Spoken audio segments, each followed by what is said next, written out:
with regards to the upcoming El Nino, we have 5 things na natong gi-prepare with the guidance of Governor Pam. Number 1, we have 20 sets of small water irrigation.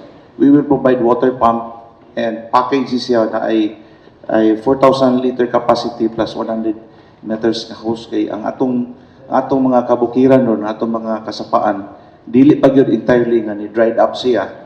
So still makakolekta ta og tubig para magamit sa atong mga kaumahan. And aside from that, we will also provide plastic drums, 200 liter capacity kay katong mga areas nga napa-existing ilang mga tanom, still ato sila nga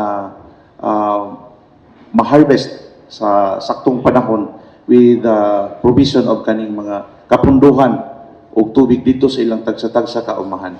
And aside from that, naay naka-pipeline na to nga na 10.5 million pesos nga assorted short duration vegetable seeds. Kung sa man siya kaning mga utanon nga ma-harvest na to within 15 to 20 days.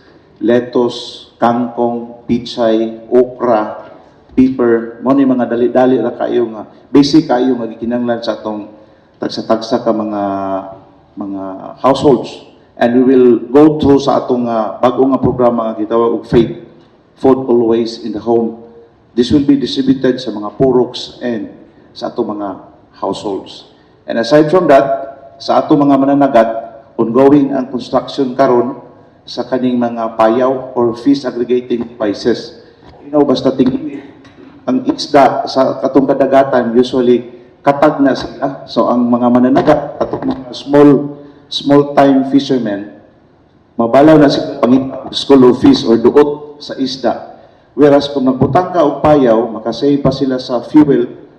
Kay ang local term man dito sa atong mga mananagat is arong, kan ka og landong dito sa dagat. Then ang isda tapok na sila dito, so ang mananagat na magsigsuri-suri nga mangita pa sa school of fish ato na maka-save siya sa fuel.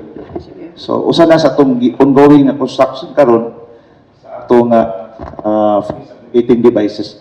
Natay 212 payaws or fish aggregating devices na ongoing ang construction sa whole Cebu province. And on top of that, kay punod man jud ang tanan nga naatay agri-fishery insurance program sa atong gagmayng mananagat o sa atong mga mag-uuma.